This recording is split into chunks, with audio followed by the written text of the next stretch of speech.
So there's going to be a review for season 3 of Marvel's What If. Supposedly it's the final season of this show. For those who haven't seen What If before, it's an animated show in a weird 2D, 3D combination type style. But regardless, the show capitalizes on the power of the Marvel multiverse by showcasing various alternate scenarios of familiar MCU stories and characters through the eyes of an Omnipotent being known as the Watcher. Now, I did a review of season 1 of this show through a ranking video I did of season 1 when all the episodes were done back in 2021, and I loved season 1 of What If. The show displayed some truly fascinating alternate scenarios of the best of Marvel's Infinity Saga. All of it led to the final few episodes of Vision Ultron, where you got an amazing team up between the Guardians of the Multiverse. I just loved it. I thought it was a fantastic start in season 1 for this show.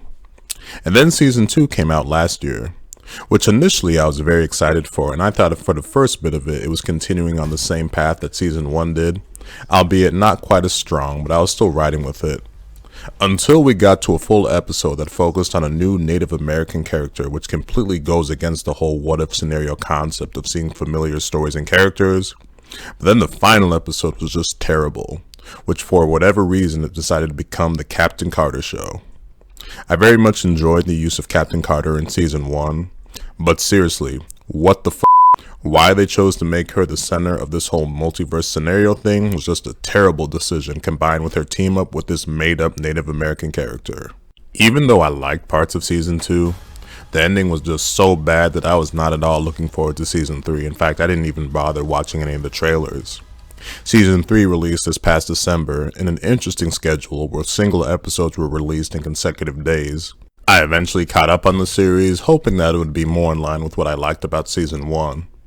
But unfortunately, I left it thinking that it was the biggest piece of shit that Disney Marvel has ever put out.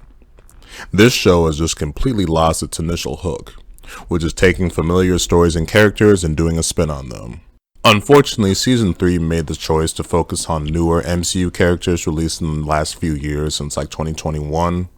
And the problem with that is that these characters aren't established enough to where a what if scenario works, where we have episodes focused on Shang-Chi, the Eternals, Kate Bishop, and Ironheart, to name a few. There's an episode here where the emergence at the end of Eternals actually happens, and that's a fascinating, albeit horrifying concept, the best part of that movie. But then the episode makes a choice to focus on Riri Williams, aka Ironheart, during this time. I mean, I thought she was fine during her appearance in Wakanda Forever, but that's the only time we've seen her. I don't know who the she is to where when you focus on her, I just don't know enough about her to get anything out of a what if scenario. But at least this episode played on the whole what if concept when it came to the emergence. But then there are just some episodes where you ask, what the hell was that? Like seeing Shang-Chi and Kate Bishop in a cowboy world. We haven't seen Shang-Chi in years since his initial movie. And because of that, a whole what if scenario based on him doesn't work because he's not established enough. Not to mention that I thought this whole cowboy world scenario just sucked. Even when there was episodes that focused on more established characters like the Falcon, Bucky, or Agatha, collectively these episodes just weren't all that great.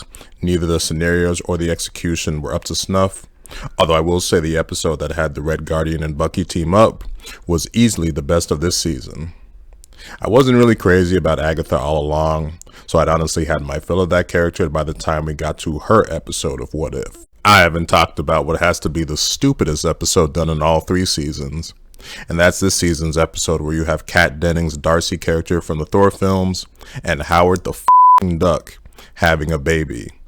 Yep, bestiality sponsored by Disney. Not the first time though. Although I will say at least this episode had a comedic tone, probably realizing how dumb it was, which is why I found it oddly entertaining, perhaps not in the way they intended me to, but it is what it is.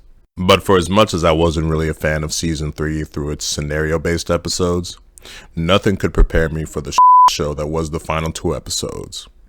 It once again showed the show's obsession with Captain Carter, making her the center of everything going on, and just the ultimate cringe team up with her and other uninteresting superpowered females. One being that Native American girl introduced in season 2, another being Howard and Darcy's ultra annoying daughter, all grown up now, and finally and randomly, Storm from X-Men wielding Mjolnir. Now let me be clear, I've never fed into that whole MCU hate narrative. While there's been missteps like Secret Invasion, I love Scarlet Witch, I even think She-Hulk had its moments, and the female aspect was by far not the main issue when it came to the Marvels. But these episodes here were just terrible. Characters presented here that you don't give a shit about or are just annoying. The scenario presented for their team up sucks, and all of it just turns into one big uninteresting light show once they get their big powers and the big battle starts. It's amazing and ultimately sad to see because this show started off so excellent with season 1, to overall with season 2, and a straight up no with season 3. Last year, X-Men 97 showed the heights that Marvel animation can reach, while season 3 of What If showed the depths or low points they can reach. Stay the hell away from season 2 and 3 of this show. 2025 looks to be an overall exciting year for Marvel content, this show notwithstanding, of course. So that'll do it for this review of season 3 of Marvel's What If. If you made it to the end of this video, thank you for watching.